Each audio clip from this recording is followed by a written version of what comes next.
Oh, it's changed it up. It goes. What's up, guys? It's Brandon and Kalie. Today we're going to be taking you for a quick drive in the Mercedes EQS 450 Plus. This is Mercedes' flagship electric vehicle. Let's see how it drives. It should be the epitome of luxury.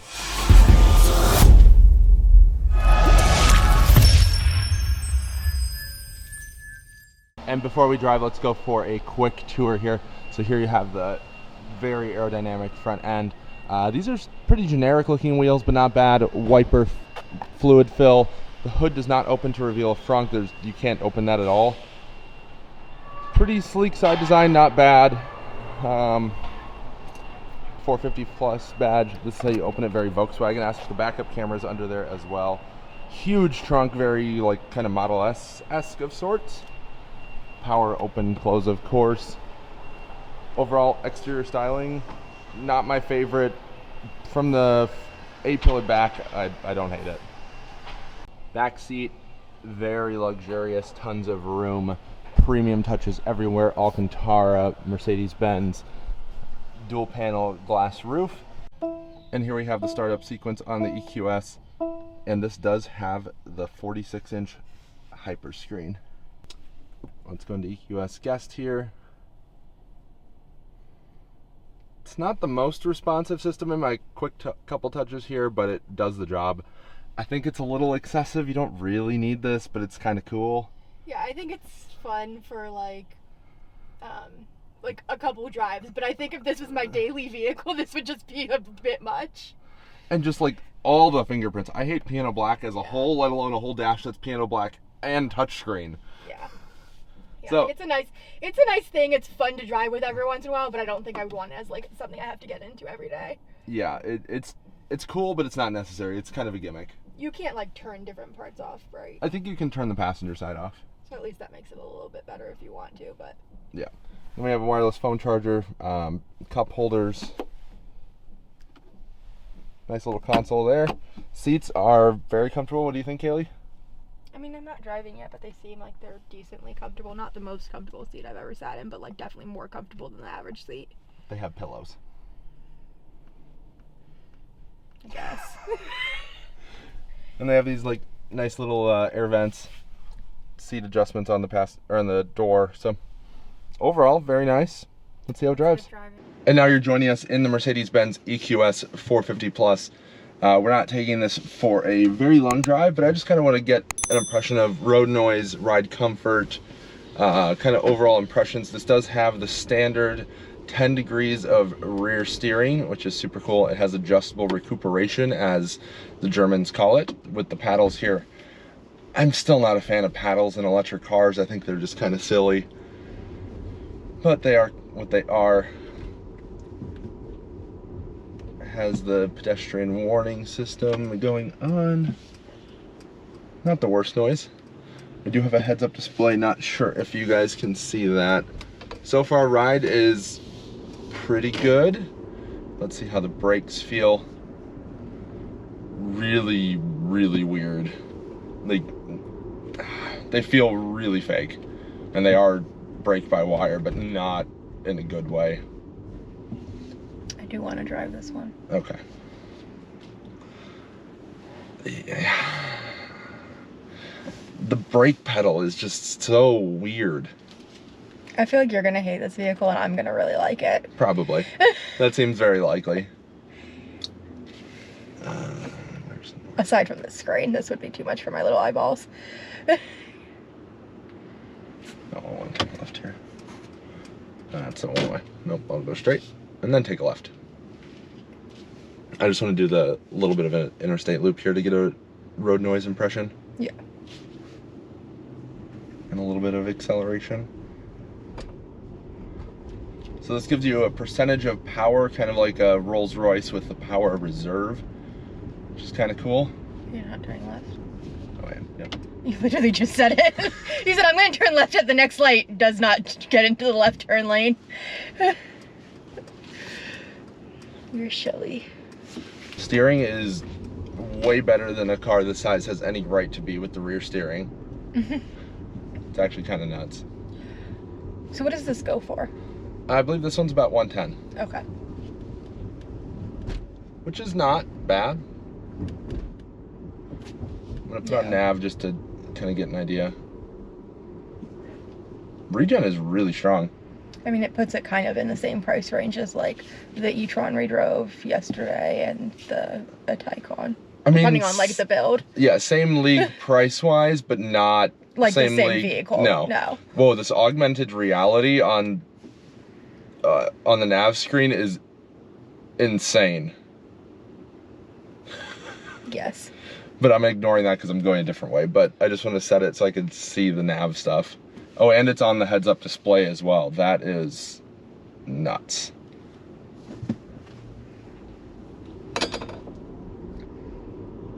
You like drive through the arrows. It's like a video game. I'm definitely just going to be ignoring all of these, but that is nuts. I've never seen anything like that before. I saw that in something like that one time in something, but I don't know what it was. Was it a Mercedes? Probably. It was probably one of the vehicles at Mercedes when I worked there. Let's get on here. We'll also try out the driver assistance systems. The regen takes a second before it kicks in. You almost don't even realize it's happening until it is. And the heads-up display does work with polarized sunglasses. That cannot be said for all of them.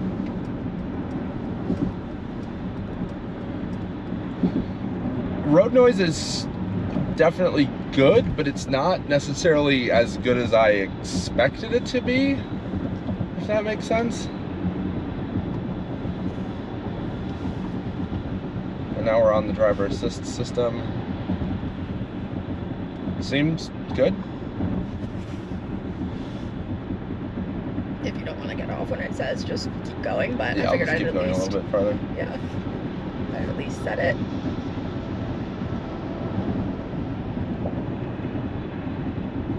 Yeah, this is on par with autopilot, so it does the job. Yeah. That's really all I can expect from it. I'm gonna keep going, probably one more exit. It handles missing exits pretty well on the nav, which I'm fairly impressed with.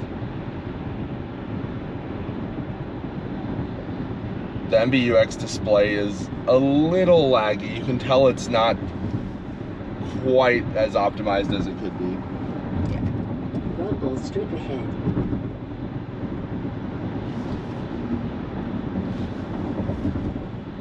I think the e-tron or the RS e-tron GT was almost quieter.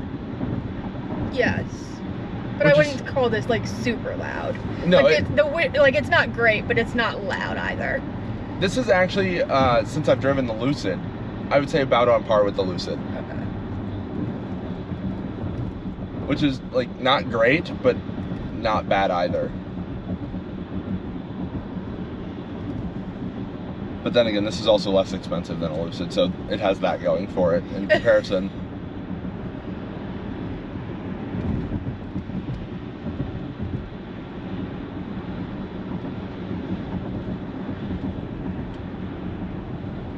Doing pretty well with the very poor lane markings here.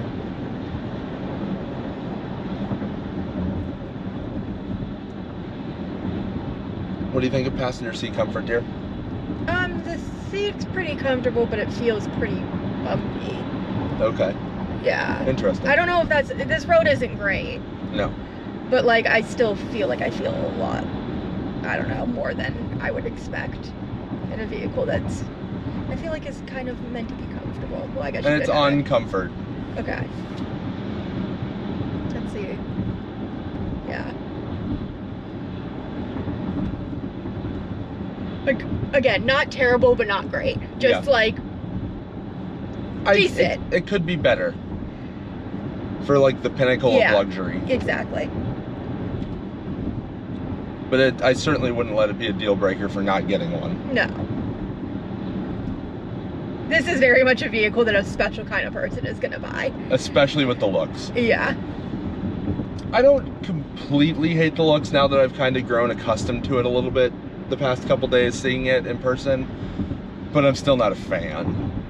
Yeah, like if I own this vehicle, it's not the one that I would be like taking pictures of to post on like socials. Like, no, I don't mind being on the inside of it. Like, there are certain cars that I'm literally embarrassed to be on the inside of. This is not one of those, but like I wouldn't be like, look how pretty my car is, like, to everyone. Yeah, this car at least still has respect. Yeah.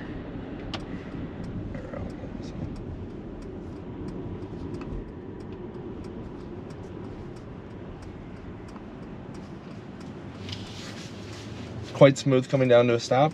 Yeah. Now we're checking out the comfort menu here, and we're gonna put on It's green. Activating massage. Do you want it to? Sure. Definitely felt good over those bumps. I'll just pull forward, I guess, and find somewhere to swap drivers.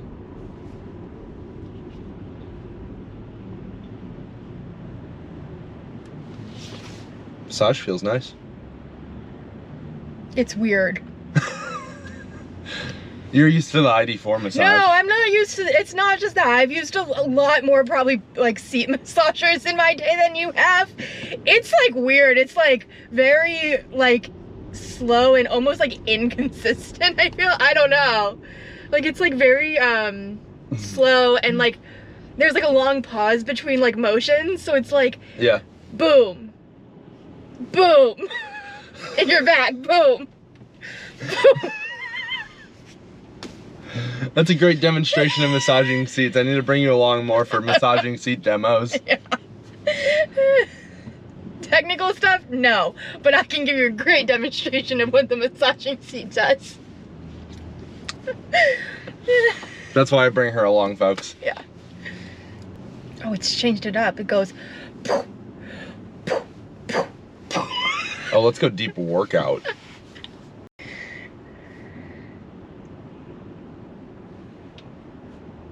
I'm so confused. It is nice that you have options, though. Like, different options. Yeah. Like, do you need that in your car? Probably not. But is it nice? Yes. Especially in an S-Class, that, like, I feel like it's appropriate to have that in. Yeah. This is much more, like, all the features than, like, the most, like, best comfortable driving, performance, like, oriented vehicle. Yeah, this car doesn't really have great performance. Like, it's fine. It's just like... But that's not what you buy this for. Yeah.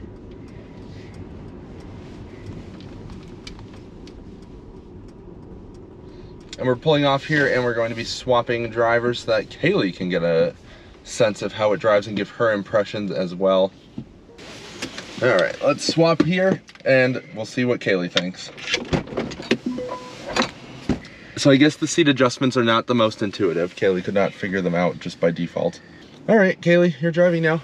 Okay. Do you want me to set nav for you back to the hotel? I think it's already set unless it cleared. Oh, okay. Well, I know it doesn't clear because I can see it, the little arrow. Yep. What do you think of the heads-up display there? I don't love it. Okay. It messes with, I mean, like, I'm like really sensitive to things like this. I don't like it. Yeah, I mean, you did specifically order your Mini without one, or at least looked for one without it. Yeah. This passenger display is kind of cool if you're a nerd like me. Yeah, like, I didn't find it interesting. I'm like, I don't know what to use this for. Like, it gives you an accelerator percentage, brake percentage, like, it shows you your different suspension heights and stuff. Well, you're turning left, so I should be safe. Oh, and it gives you the steering angle on the rear. That is cool.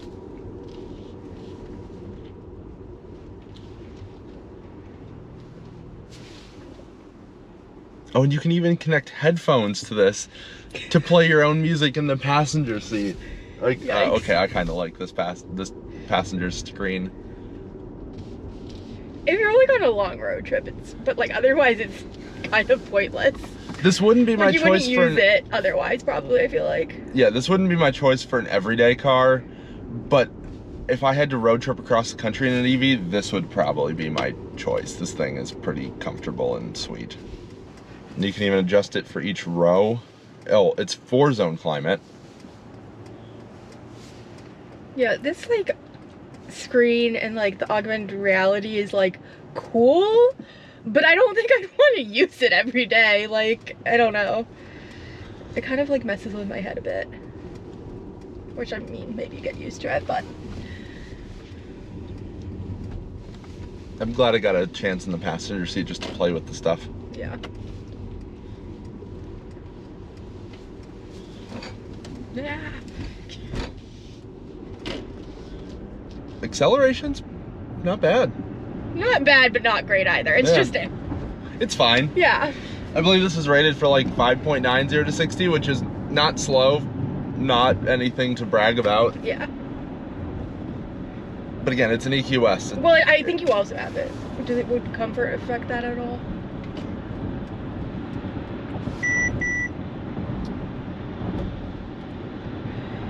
It shouldn't. Okay.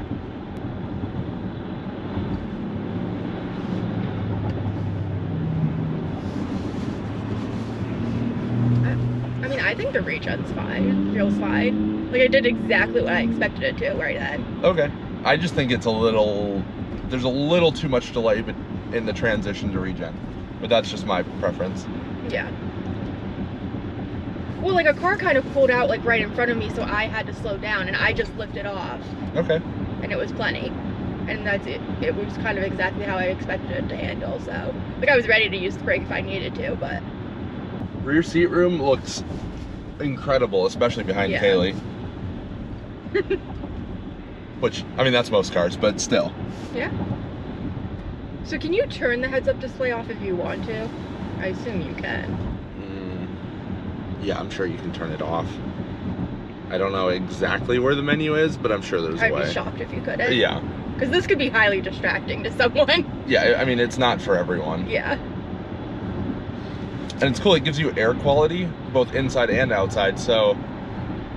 What's air quality outside? Exterior is moderate per Mercedes, 28 PM 2.5, and interior is good with 1 PM 2.5.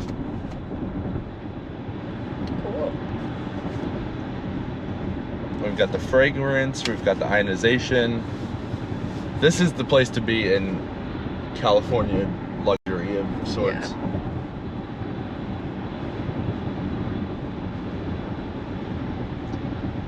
Seems like it charges pretty quick too, so this would be a great road trip car. Yeah. The ambient lighting is really cool. Yeah. And the really exterior nice. lighting we saw at night was really cool too. Yeah. I wish it had the light up emblem like on the front though. I feel like that was such a missed opportunity. They have so much lighting going on in this car and it's really well done. But then they didn't put a light up emblem like they have on so many other Mercedes. Yeah. They have a light up emblem. It's not like they don't have it. Like, it'd probably be a different size for this. Yeah, but like it's they have done the it. Technology, like they just have to make it slightly bigger. And it kind of looks like it's missing something on the front end without the light up emblem. Because you kind of have a bar, you have the headlights, but then you just have like nothing below it. And the emblem would have looked great. Even just some subtle like lines on it. But yeah, this is a nice car. It doesn't like scream it's great at anything in particular aside from having an extensive amount of features. But it's just a nice, comfortable car. Like, this is gonna sound ridiculous, but this is the Mercedes much higher luxury version of the ID4. It's not amazing on paper at really any one particular thing, but it's just a really nice place to be and really nice vehicle to drive. Yeah. Like, if you want more performance, go with a Taycan or an RS e-tron GT, or even just a normal e-tron GT. If you want luxury, like true luxury, go with this. If you want like that more kind of new luxury kind of thing, with a little bit more minimalist, not as refined, but maybe slightly better tech, go with a Lucid. And if you want just balls to the walls, one trick pony acceleration, go with the Plaid, I guess, but that's not really that luxurious. Yeah. Like, this has massaging seats, a Plaid does not. This has multiple versions of massaging seats. I've got to say the Lucid massaging seats were better. Okay. Yeah, I'm not like overly impressed with the massaging seats, but like, they're not bad. Yeah. They're just not amazing. And as we wrap up this drive, hopefully you guys enjoyed it. If you did, hit the like button down below. If you want to see more content, and hopefully you do, we have a ton of EV content, either that's already come out, is coming, or both. Definitely hit the subscribe button and the notification bell. That way you know as soon as it comes out. And we'll see you guys on the next time, or on the next video. On the next time. See you guys. Bye. Bye.